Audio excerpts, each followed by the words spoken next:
जय मसीह की। अ, मैं एक महाराष्ट्र की लड़की हूँ, मेरा नाम है संपदा शिंदे और मैं 1 साल से देवादर जी के छुटकारा मिनिस्ट्री से जुड़ी हुई हूँ।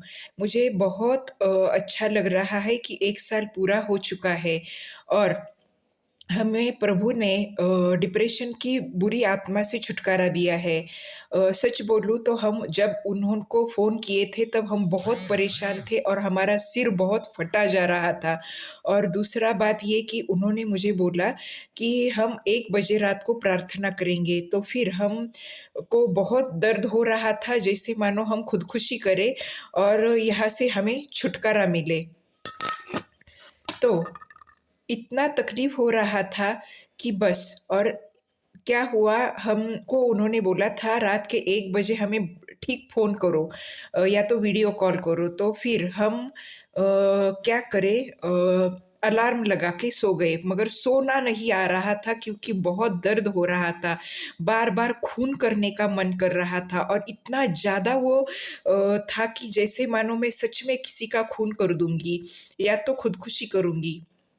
फिर क्या हुआ, मैंने 1 बजे तक 1 बजने का इंतज़ार किया, अलार्म बज गया, फिर मैंने देवादर जी ब्रदर को फ़ोन किया, फिर फ़ोन करने के बाद उन्होंने बोला कि मैं वीडियो कॉल करता हूँ। फिर वीडियो कॉल से उन्होंने देखा तो बोले कि हम कुछ बुरा काम नहीं कर रहे, हम प्रभु का काम कर रहे हैं।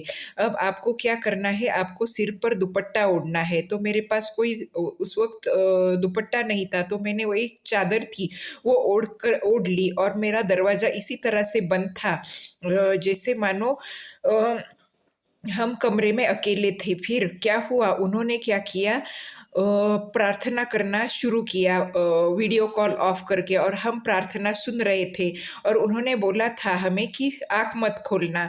और उसके बाद क्या हुआ, ज़ोर से दरवाजे पर थपथपाने की आवाज़ शुरू हुई और वो इतना तेज़ी से थी कि 10 मिनट का प्रार्थना था, उतने वक़्त ऐसे लग रहा था कि मम्मी-पापा मानो दरवाज़ा तोड़ देंगे, इतना ज़ोर से आवाज़ था। मगर प्रार्थना खत्म होने के बाद भी मैंने एक पूरी साँस छोड़ दी और फ़ोन बंद हो गया। उसके बाद भी हम अ, अपना आँख नहीं खुल पा रहे थे और आँख खुलने के बाद हमने दरवाज़ा खोला तो बाहर कोई नहीं था।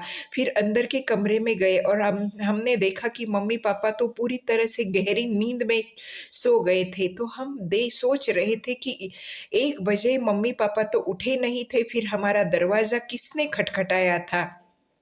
तो और उसी क्षण हमें ये पता चला कि हमारा सिर दर्द तो पूरा तरह से गायब हो गया है और हमें ऐसे जो खुदकुशी करने का और खून करने का जो एहसास था वो चला गया था और हम गहरी नींद में हम चले गए। दूसरे दिन हमने दोपहर को फ़ोन करके उनको बोला, और हमने वॉइस मैसेज डाला कि हाँ, देखो ब्रदर, हमारा दरवाज़ा इतना खटखटा रहा था कि मानो हम उठ जाए और प्रार्थना से और बोले कि मम्मी, क्या हुआ?